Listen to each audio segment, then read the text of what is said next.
Today, we're going to dig into a really powerful idea, that great vision doesn't come from what you have, but from how you see the world. Let's jump right in. Okay, let's just start with this one. There is always more money than ideas. Just let that sink in for a second.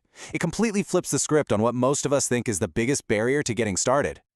And that leads us right into our first big idea, the money myth. It's all about shifting your perspective on what's actually possible. You know, the common belief is that the biggest obstacle, the thing that stops us, is a lack of funding. But the reality, the real scarcity, is in great, well-conceived ideas. See, money doesn't lead. It follows a truly compelling vision. So what even makes an idea great? Well, it's actually pretty simple. It addresses a human need or desire that wasn't being met before. Think about it. Skype met the need for free global communication. Your favorite local cafe? It probably met the need for a real community space. Great ideas are all about solving problems for people. Okay, so if great ideas are the true currency here, where in the world do they come from? That brings us right to our next section, the power of observation. It's all about learning to see the world just a little bit differently. Turns out, behind pretty much every great concept, you're going to find two key things. First, the power of observation. That's about understanding the world as it really is. And second, the strength of imagination. That's about seeing the world as it could be. Let's make this real. A perfect example? Howard Schultz. So Schultz is on a trip to Italy, right? And he doesn't just see coffee shops. He observes something much deeper. He sees that coffee isn't just a drink to them, it's this whole cultural ritual. He saw a deep desire for an elegant community space that just didn't really exist in the same way back home. And that single observation, well, that was the seed of a global empire.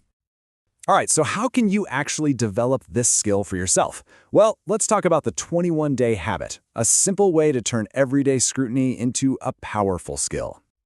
And look, the process is incredibly simple. Seriously. Step 1, get a notebook. Step 2, every single day, write down your observations with a pen or pencil. Trust me, the physical act matters. And step 3, do this for 21 days straight. That's really all it takes to start rewiring your brain to see more. You know, this simple practice actually connects to a much deeper idea. As Ralph Waldo Emerson put it, you start to realize you're not just writing about yourself, you're learning to see the universe which runs through all things. And the result of all this, your own reality starts to feel so much richer. You start noticing the small details, the little connections, and a deeper understanding of life just starts to emerge from these daily notes. And all of this, it's building up to something bigger. Our final section, living your imagined life. Because this mindset isn't just for business, it's about confidently going after whatever dream you have. And look, your dream doesn't have to be some billion-dollar company. Not at all. It could be creating a family. It could be traveling the world for 10 years. The real goal here is living out your personal mission, whatever that might be.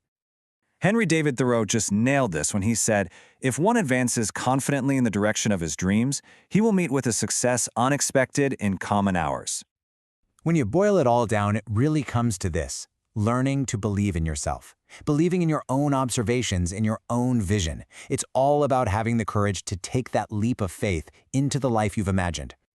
So that really just leaves one question for you to think about. Are you ready to take the leap?